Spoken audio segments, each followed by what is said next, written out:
வடசென்னை நாடாளுமன்ற தொகுதி பாஜக வேட்பாளர் பால் கனகராஜ் தீவிர வாக்கு சேகரிப்பில் ஈடுபட்டார். குறிப்பாக திருவொற்றியூர் வடக்கு பகுதி 5வது வார்டு மற்றும் 8வது வார்டு பகுதிகளில் வீதி வீதியாக சென்று மக்களிடம் கலந்துரையாடி வாக்கு சேகரித்தார்.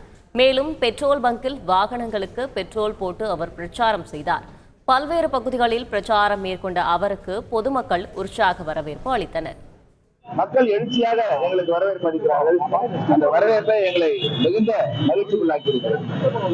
பாரத பிரதமர் நரேந்திர மோடி அவர்கள் இந்தியாவிலே மொத்தமாக 400க்கும் மேற்பட்ட நாடாளுமன்ற உறுப்பினர்களை பெறுவார், 3வது முறையாக ஆட்சி அமைப்பார் என்று பல்வேறு ஊடகங்களும் தகவல்களும் நுண்ணறிவு பிரிவுகளும் சொல்லுகிறது. இந்த சூழ்நிலையிலே வடசென்னையில் உள்ள மக்கள் பாரதிய ஜனதா கட்சியினுடைய வேட்பாளர் அவருக்கு வாக்களித்தால் இந்த பகுதியினுடைய வளர்ச்சிக்கு அது ஏதுவாக இருக்கும். செய்திகளை உடனுக்குடன் தெரிந்து கொள்ள உடனே சப்ஸ்கிரைப் பண்ணுங்க.